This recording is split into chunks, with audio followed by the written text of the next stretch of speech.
Aku tercinta, ma'asyiral muslimin rahimakumullah. Tidak mudah memang merubah pemikiran, merubah adat, merubah kebiasaan, merubah apapun dari diri kita. Termasuk ibadah kita kepada Allah Subhanahu wa taala. Banyak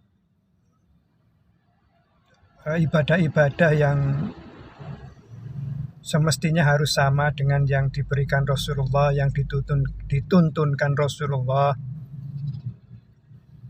Tapi kita selisihi, kita berbeda dengan cara Rasulullah.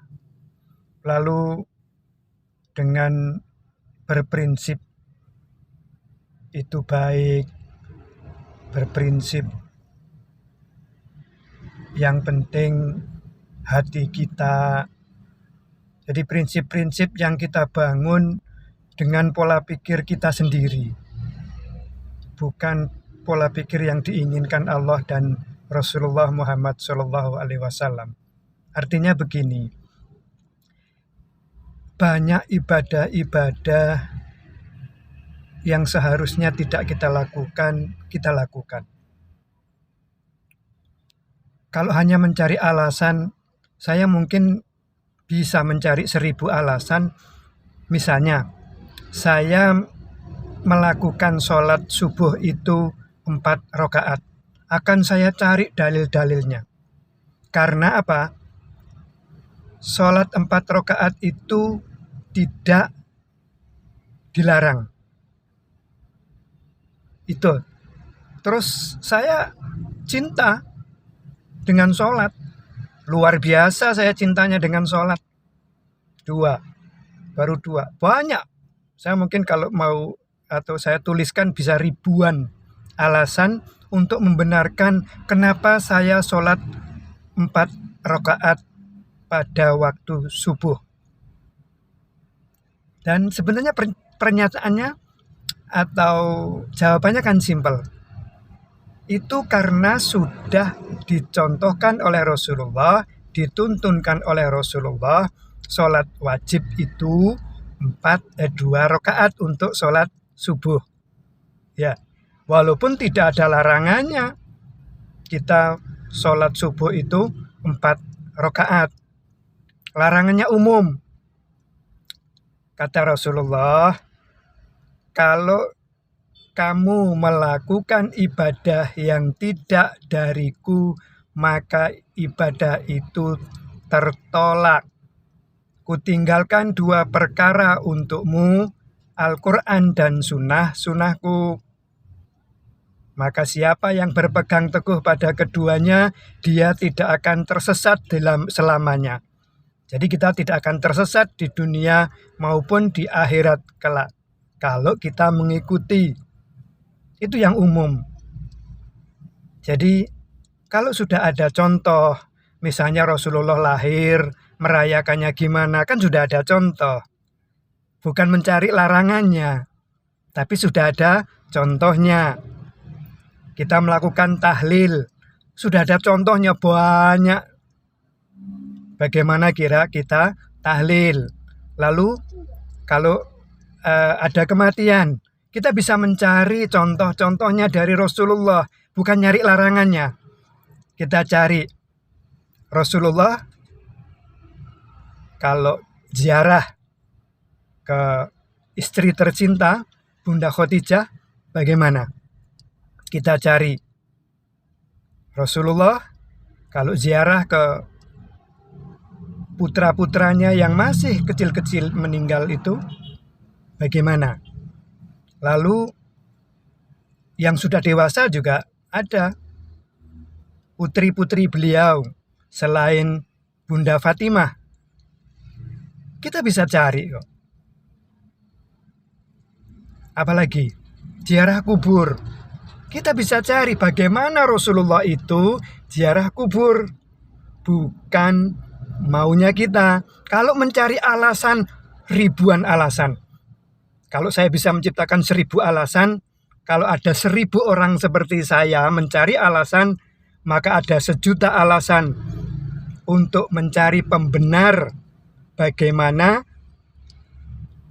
ziarah kubur itu kita lakukan semau kita, asalkan baik. Asalkan itu tidak dilarang. Bukan itu. Sudah ada contoh, bukan tidak dilarang. Kalau sudah contohnya seperti itu, betapa sederhananya kita untuk mengikuti contoh itu saja. Larangan juga ada, larangan itu saja. Kelihatan, bisa dinalar. Otak kita itu dipakai untuk mengikuti itu, bukan untuk mengkreasikan itu. Rasulullah dan Allah Subhanahu wa Ta'ala juga menyampaikan bahwa agama kita ini kan sudah sempurna. Ya, kalau sudah dikatakan sempurna, mengapa sih kita harus berani menambah dengan alasan apapun? Yang manusia ini sangat mudah kalau hanya mencari alasan. Tapi dengan hal yang sederhana saja, kita mencontoh Rasulullah Muhammad SAW, betapa susahnya, saudaraku, ya Allah. Astagfirullahaladzim, la ilaha illallah, wal hayyul qayyum.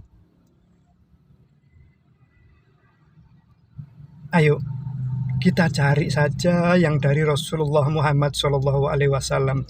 Rasulullah itu ahlaknya kan sudah disampaikan oleh Bunda Aisyah. Ahlak Rasulullah itu Al-Quran. Jadi kalau kita ingin tahu bagaimana Al-Quran, bagaimana maunya Allah, kita tiru 100% maunya Rasulullah Muhammad SAW. Tidak menambah sedikit pun, saudara-saudaraku. Ya, tidak menambah sedikit pun, apapun alasannya. Kalau saya mencari alasan sekali lagi, insya Allah saya bisa kalau hanya mencari alasan. Sekarang ayo kita cari alasan bagaimana kita memaksa diri kita ini untuk patuh kepada ajaran yang sudah dituntunkan oleh Rasulullah Muhammad SAW.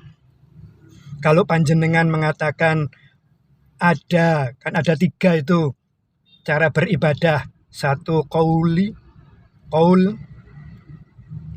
ucapan lisan Rasulullah, ada fi'li yang dilakukan oleh Rasulullah.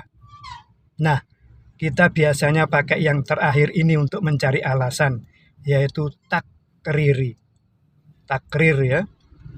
Apa yang sudah diiyakan Rasulullah, apa yang disetujui Rasulullah.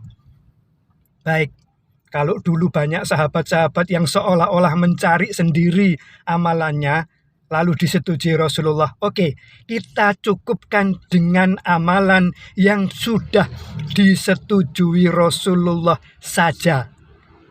Kalau mencari alasan, saya bisa mencari ibadah-ibadah yang tidak disetujui Rasulullah.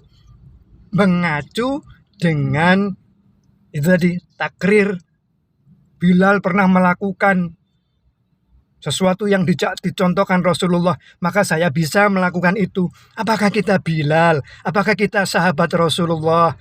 Lalu apakah kita juga akan diiyakan oleh Rasulullah? Bagaimana kita tahu kalau kita diiyakan Rasulullah atau ditolak Rasulullah?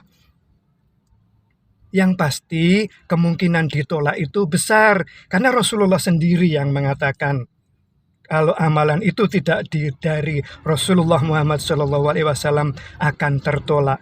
Marilah takut menyelisihi Rasulullah, sahabat-sahabatku, saudara-saudaraku, ma'asyiral muslimin, rahimakumullah, semua yang saya cintai. Sekali lagi, kita mencoba mengajak, mengembalikan, bisa dikatakan kemurnian kepada sunnah, Al-Quran dan sunnah. Bukan berarti kita membenci panjenengan. Kita mencintai panjenengan.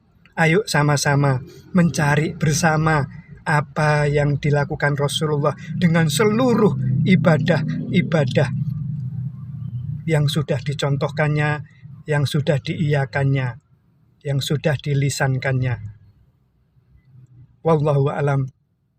Wassalamualaikum warahmatullahi wabarakatuh.